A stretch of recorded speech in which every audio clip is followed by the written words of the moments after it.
experience in the NFL. Just that, and you don't know enough about him yet. But what we've I seen don't, because I've watched damn good. I've watched him play some games, and I've watched him make horrible But mistakes. you got to And he is a understand, Yeah. the only I want to say one more name that I personally like, but I would actually have to make sure I add a nice target for him is I personally like Andy Dalton. I like Andy Dalton. He's not at that level of those guys, but I have to tell you, with that, the greatest draft that team had was last year with picking AJ Green and Andy Dalton, because that is a great duo. That's basically like what Indianapolis had a couple years back with Peyton. But I wish that that's talking a cereal. I wish that the UTN sports side had 32 different people we could pull together to do like a giant fantasy draft. That'd be awesome. It'd be fun. Although, of course, you kind of get screwed if you're, like 32nd or something. We have to find 30, actually 29 more people with stations to do a fantasy draft. Yeah, we wouldn't I even have to do don't it. care about playing out any, seasons. I just would want to do it. To see who everybody would take in a situation like that. I wouldn't. It would be hard to go deep, but you'd probably have to end up going and picking a whole offense. They only care about like the first 9-10 rounds. Okay, all right. If you had the first pick in a fantasy draft with everybody, who would you pick? Seriously, who would you pick for your team?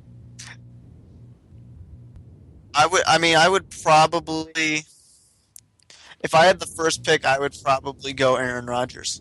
Really? He's what, like 97 in Madden? Well, we're just talking even. I thought you weren't talking Madden. I thought you said just. Okay. I was thinking of Madden, but if we're not going off of Madden, I would probably, I wouldn't take Aaron Rodgers because he kind of scares me now, because it looks like he's gotten Michael Vick syndrome, which is I need to make the big play at all times. I'm a hero now. And plus, I don't like all these commercials he's doing. First of all, they annoy me. Take a discount double check. Discount double check. Also, and I hate BJ Raji even more, so I can't stand when he's on the day. BJ Raji sucks. But also, all these commercials show that Aaron Rodgers is a superstar now, and he's letting it get to his head. Because people weren't. A lot of NFL fans were all about Aaron Rodgers the year they won the Super Bowl, but not many people thought he was elite. They just thought, like, this is a good quarterback. He could be pretty damn good one day. And he did, and then all of a sudden everyone's like, he's the best quarterback ever. Next year, oh my God, he's the best quarterback in the NFL ever. He's better than Peyton Manning, No. And then he's just letting it get to his head. But if I had to take somebody, number one, obviously I would take a quarterback. Just it's the way the NFL is now. If age didn't matter, I would take Tom Brady. But besides that, I'd probably take Drew Brees, even though I can't stand him. Wow. Aaron, who would you take? I agree with Mark. The quarterback route is where a lot of people are looking at. Honestly, like you said, if age doesn't matter, I would go Peyton Manning. Risky with the neck injury. Okay, I'm going to tell you guys something real funny. Age does matter. Age does matter. So if you want to be realistic, then I'm more than likely going with Matt Ryan. To be realistic, the youth of him and his experience. If you had the first pick, you would do that. Matt Ryan. If I'm starting a franchise. If you're starting a franchise. I probably would. That was interesting. I didn't see that coming, really, to be honest with you. He's a good quarterback. I like him a lot. I'm a big fan. What are you doing then, Brad? I'm drafting Patrick Willis. Really? You're going defense? I'm going defense because defense wins championships, and I know in the second round I can get a quarterback who'd be serviceable. So, honestly, I was even considering in the first. I would even consider maybe going wide receiver.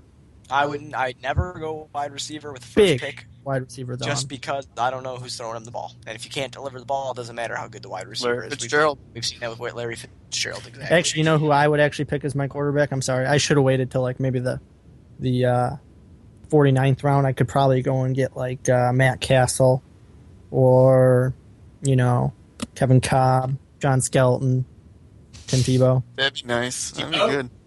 There you go, Bobby. There's your damn Tebow could've reference. Hater. I'm not a Tebow hater. You know what's annoying? I hate how everybody thinks he's actually a good quarterback. He's a nice guy. Right? Tim Tebow against the Patriots. I watched the game, and then after the game, I was like, I don't think Tim Tebow showed No, that was up. all a lie. There's two things I want to mention. Someone I work with was like, well, Mark Sanchez is just terrible. They really need to start considering putting Tebow in. And then all over, Sports Center and the NFL are the Jets thinking of trading Tebow before the deadline? Really? You went and got him, and now there's all this bullshit about whether or not would they trade him? I'm just sick of him. Just sick of that. I want the Jets to just put Tim Tebow in. Pull Mark Sanchez. Put Tim Tebow in. I don't like Mark Sanchez. Mark Sanchez. Just trade Mark Sanchez in general. Who's going to take Mark Sanchez? Somebody. I don't think anybody's going to take Mark Sanchez. Oh, man. I'd let him pass on the waiver. Just let him sit. I don't think Sanchez is that bad of a quarterback. I just think he's in a horrible situation. If he had good people around him, he could do a decent job, but I don't think... You know what? I do have to say, though, he's not as bad as people think because he's still delivering the ball to...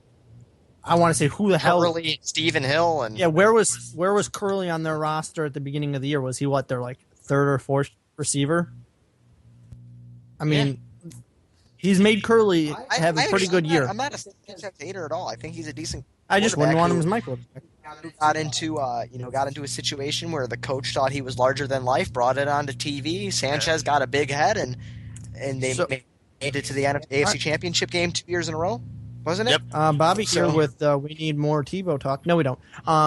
My question then to both of you is, I have this probably a really easy answer too, as the Giants continue to hit runs and now score another one. It is now nothing in the bottom of the my question to both of you guys is, Jay Cutler, Mark Sanchez. Jay Cutler. That's really... I figured. I just said nobody in the team should want Mark Sanchez. No, I know you, but it's just a question. I don't want no Mark Where's Sanchez. your line of where would you draw your line for quarterbacks that you would take instead of Jay Cutler?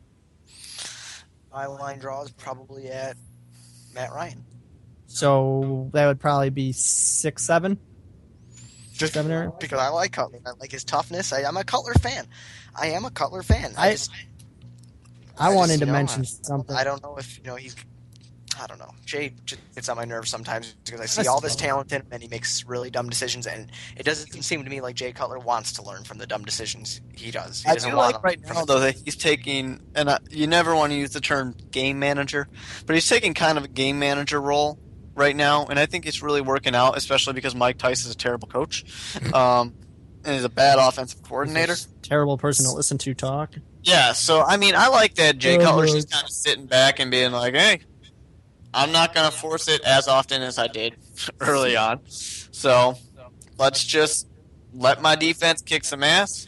Don't let anybody catch the ball. Knock out some fumbles on any time they get into the red zone, and we're good.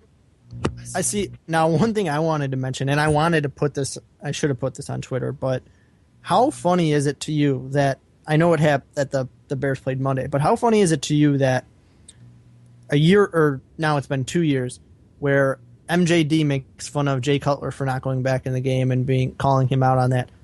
Jay Cutler should call out MJD and be like, yeah, your foot's not that bad, bro. Just go back in the game. Just go back. Because you know what? Jay came back after he got freaking body slammed by Sue, WWE style. And then everybody's going to complain, oh, Jay Cutler calling out MJD. He's got no right to do that. Well, MJD did it to him. So I just thought it was funny. I think he should just stay away from it because, like I said before, if Jay Cutler doesn't like his name in the press, shut your mouth. And he has. I'm just saying, I think it's funny that the same weekend that MJD goes down with an injury, that Jay Cutler gets hurt but comes back in the game, but MJD doesn't.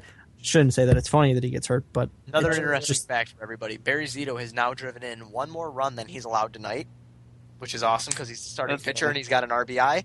And the San Francisco Giants pitchers have an RBI in 4 straight games as they lead tonight 5-0.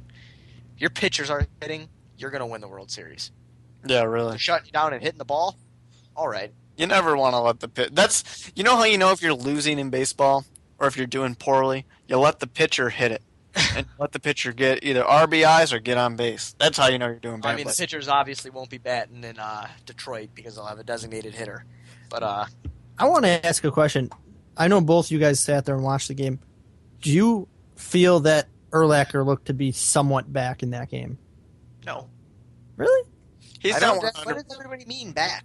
Yeah, I'm not saying 100%, but do you think he looked okay? he's looked okay pretty much all season. But I think he's- that was out of all the games they played so far, out of the 6, I think that was his best game yet. It's possible. I mean, everybody needs to understand something about Brian Urlacher right now. It's not old Brian Urlacher. I know that. He's not young anymore. He's getting up there. He's battling a serious knee injury that I don't think the Bears organization handled well at all. No.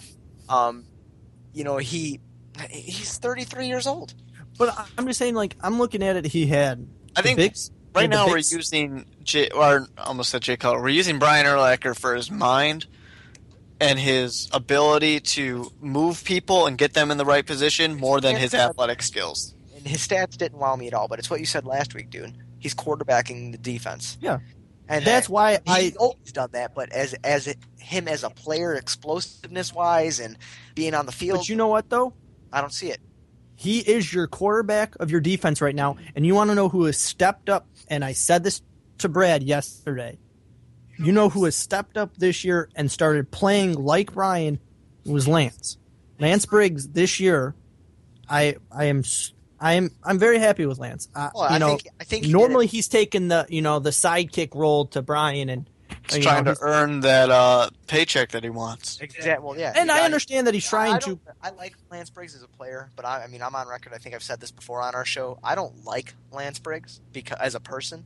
Yeah. Because when he signed that contract, and then a year later he had that good season, he was like, "Oh my God, I'm gonna try to hold out." And then the Bears are like, "What are you talking? You signed a contract a year ago." That makes me lose all my respect, and now everybody's starting to forget about it, which is fine. I mean, he's producing, so that's cool. You're producing and everything. I would say the more the leadership role is still on Urlacher's shoulders. Yes, Lance Briggs has stepped up, but the leader on the defense, in my mind, isn't a linebacker anymore. Talking about Tillman? No. Oh my God, no. Tillman.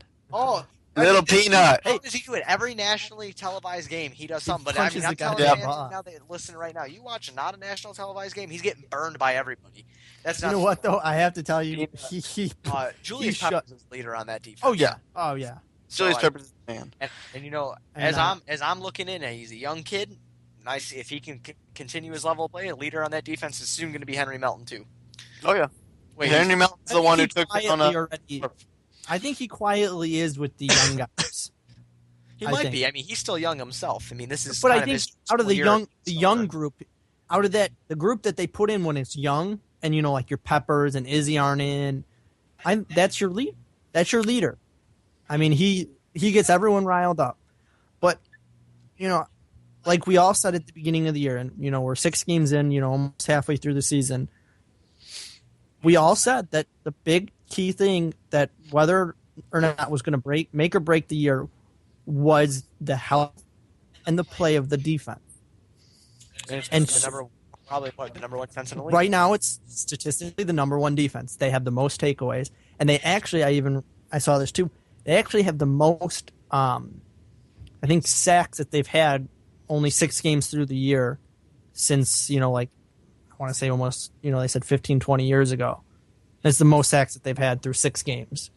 And that's a great thing to see that the defense statistically is, one of the best out of the top 3. Something I want to ask here. We're getting close to halfway. Obviously, we're not halfway, but we're getting closer. What is one thing this NFL season that has completely surprised you? That has completely surprised me. That you just didn't see coming. The Bears being 5-1. Seriously, that is the biggest thing that surprised me because we all sat here. I think Aaron, you picked them to go 8-8. If I'm not mistaken, this season's not over. No, the season's not over. But I picked the Bears to go 6-10. I think the highest anybody went was 9-7.